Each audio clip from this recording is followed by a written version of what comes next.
Salam əziz və dəyərli Xəbərmə.az informasiya agentliyinin izləyiciləri, hər birinizi xoş gördük. Bugün el arasında bəzi insanlar ki var, Azərbaycanı bölgələrə, rayonlara, kateqoriyalara ayırıb və insanlara ona görə bir zarafat da tapıb, öz aləmində şiçiz zarafat edən insanlara bir ismarı çatdırmaq istəyirəm.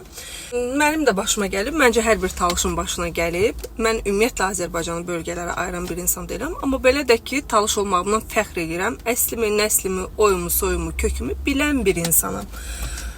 Bəziləri heç bilmir hardan gəlib, hara gedir, əsli nəsli haralara dirənir. O mövzuları bağlayıram. Əsas mövzumuzdan yan keçməyə ki, ora qayıdıram.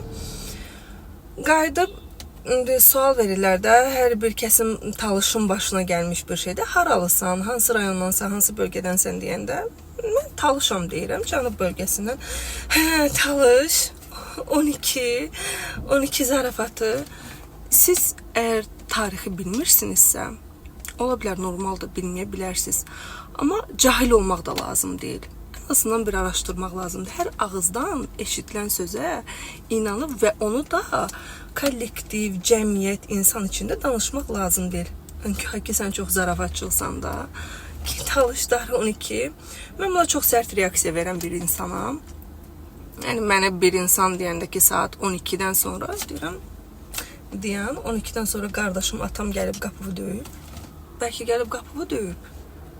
Mən o zarafatı dinləmirəm, çünki o zarafat deyil. Əslində o talışların qan yaddaşı kimi bir hadisədir, bir olaydı. İndi onu da sizin üçün danışaram. 1813-cü ildə Rus imperiyasının ordusu Lənkəran xanlığına, qalaya hücum edir. Qalaya hücum edərək mühasirəyə alıb bildirirlər ki, ya bizə təslim olacaqsınız, ya da hər birinizi qılıncdan keçirəcəyik. Qalaya rəhbərlik edən Sadiq xan əhaliyə bildirir ki, son damla qanınıza qədər döyüşəcəksiniz və təslim olmayacaqsınız. Saat 12-də Pyotr Stepanoviç qalaya hücum edir. Bunu bilən xan qız gəlinlərin Rusların əlinə əsir düşməməsi üçün hər birini qılıncdan keçirirlər. Saat 12-nin keçməsi söhbətini misal çəkməzdən əvvəl, yanlış fikirləri demədən öncə, bir düşünün ki, talışlar necə ürəyə, mərdliyə, qeyrətə sahibdirlər. Mən bəzi nüanslara toxunmaq istəmirəm. Hansı nüanslar ki, müharibə dönəmində özünüz gördünüz ki, ən çox şəhid verən də Cənub bölgəsi oldu, qazi gələn də Cənub bölgəsi oldu. Parazit səslərdən istifadə edə bilərəm. Bu mənim aqressiyamın sizə yansımaması üçün idi.